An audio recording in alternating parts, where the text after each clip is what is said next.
Well, it's almost been a month since we moved into our Eco Dream home here on the island of Bohol in the Philippines. It only cost us $84,000. And while there are so many things that we love about this place, there's definitely a few things which we would have done differently. In this video, we're going to keep it real. We're going to break it down and tell you everything we love about the place, but also the stuff that we severely regret. At the end of the video, we're going to take you for a bit of a tour, and you can see how the house looks now that it's almost done. And it's looking pretty darn good. Yeah, mostly. Well,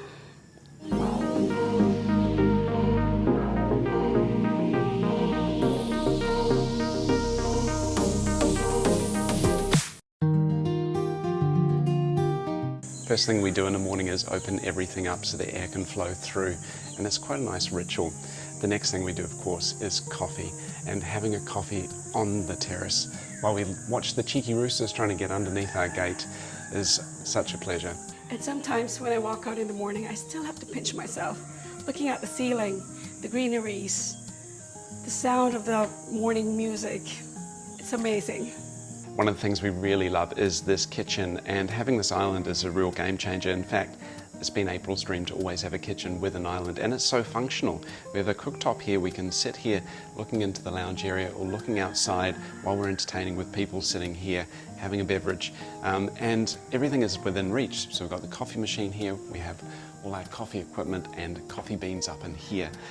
It's just a step to the fridge to get the milk, and everything is just really nicely tucked away. I must be honest, when we first started building this kitchen, I thought there wasn't going to be enough storage, but it's actually turned out to be perfect for us. What's your breakfast, love?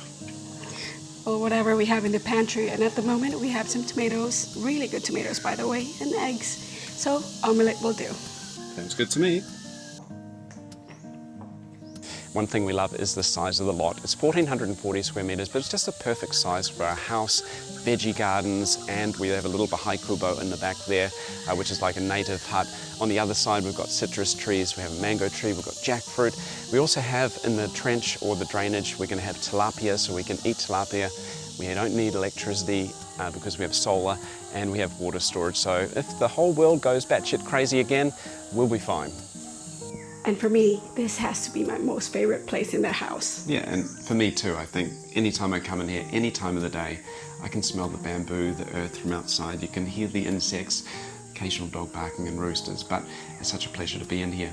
We put these semi-outdoor bathrooms onto all bedrooms with bamboo and concrete walls and a clear roof that seals it with mesh so we don't get mosquitoes biting our ass at night. But it's just created this beautiful 10-meter generous space, which is always a pleasure to come into. Like in the mornings when you have a shower, it's 7 o'clock and all I can hear is nature. Fortunately, no karaoke. And then at night time it just transforms to a completely different space again. Just love the bamboo with the light shining down, little greenery we have there. Really is a poo with a view.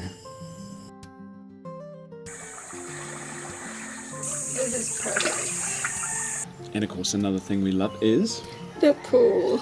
which is just perfect for us. I know some people said online that it looked a bit small. We're talking about the pool here, so keep it clean.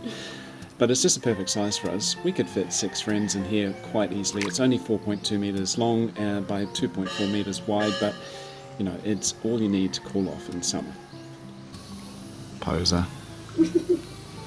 They've created this little gutter that goes right the way around the outside of the pool, so any dirty water from the terrace won't go into the pool, and there's 2 little outlets which will drain any water that goes into the gully into the garden on the other side. I thought that was pretty clever.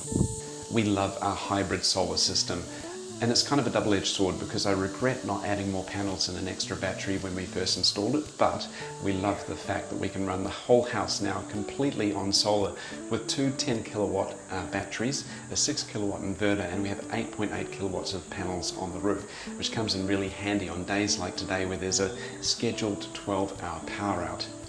I just love the natural lighting here that comes into the house. In fact, in Matt's cooking video, someone asked if we are using a professional lighting. It's all natural.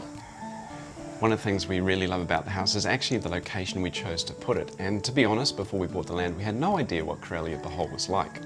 It's kind of remote, but there's so many things to do. Yeah, we're only 15 minutes away from a major mall. We've got an amazing fresh market, So many hardware stores and some of the best attractions in the world. We've got the Tarsier Sanctuary, which is home to the world's smallest primate. We've got the Chocolate Hills, which was almost named one of the wonders of the world, and some of the most stunning beaches. And our neighbours are fantastic and we feel really safe here. Couldn't ask for more. That's right. One of the things we love, or we will love when it's actually complete, is having water storage. So I'm standing on the cistern, which is 2 chambers, 6,000 litres of town water eventually, and 6,000 litres of rainwater. We have a huge roof which captures water. It goes down these pipes, and what they've done is put the pipes inside the pillars so you don't see them. And then it runs down here and into this chamber, which is rainwater. This will be the town water.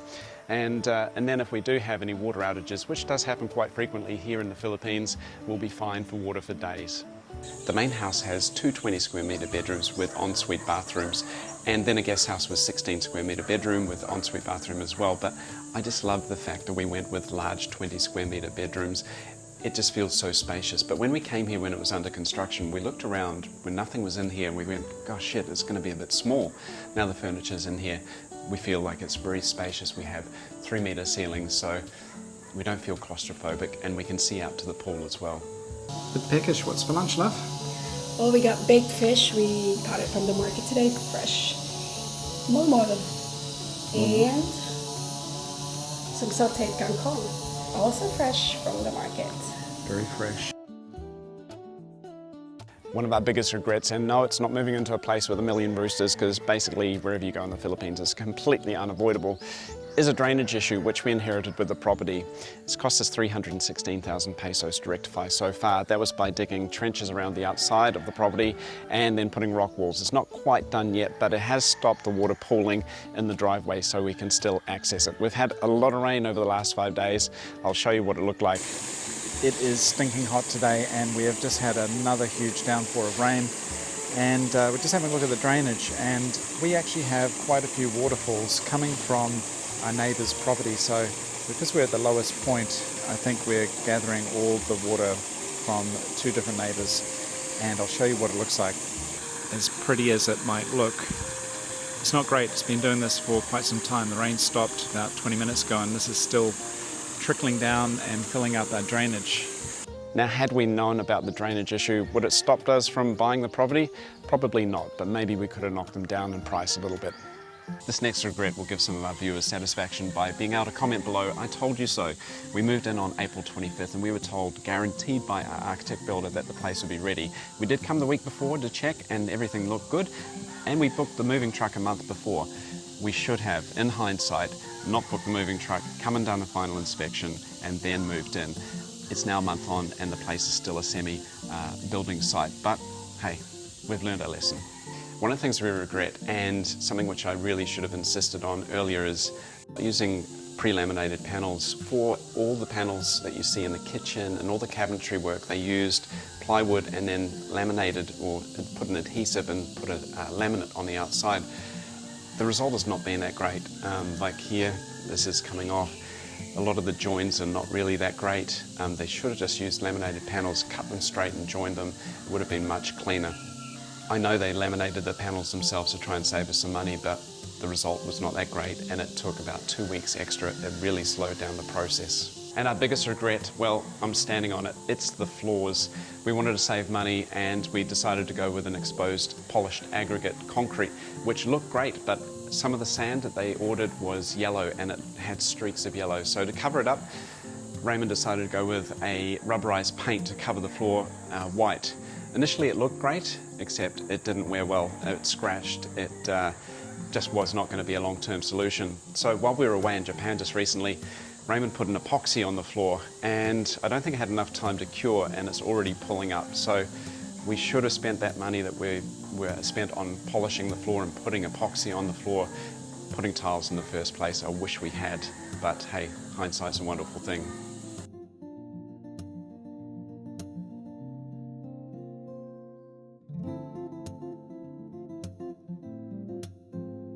In the centre here we're going to have grassed area with some ornamental trees and a hammock. Some little festoon lights or lanterns hanging from the trees there. I think it's going to look really, really nice. Along here is going to be the citrus alley. We've got a couple of lemon plants and some lemoncito, or calamansi, which are already Got little fruit on there, and that should keep us in mojitos, I reckon. So as you can see from the main house, it's pretty much complete, and I'm standing in the guest house now, which is pretty much the same as our master bedroom except a little bit smaller. 16 square meters versus 20 square meters, but still a nice spacious room. A few of the changes we've made, we've gone with a darker laminated or pre-laminated panel. Instead of them having to laminate each piece themselves, we went with the laminated panels, a darker fluted wood on the wall, smaller cabinetry and a custom wardrobe. Let's take a look at the bathroom. As I mentioned, the bathroom is only 6 square meters, so it's 1.5 meters wide by 4 meters. Exactly the same tiles on the wall and floor, smaller glass partition. They just need to finish the grouting in here and putting mesh on the back of the bamboo wall. So that's what we love and that's what we regret. And as you can see, there is so much more that we love than we regret. And the things that we regret, we can fix them in time. Thank you so much for watching. If you enjoyed this video, please give it a thumbs up and subscribe to the channel so you can keep up to date what's happening here at Corellia Homestead. We're the Grounded Nomads. Till next time, take care.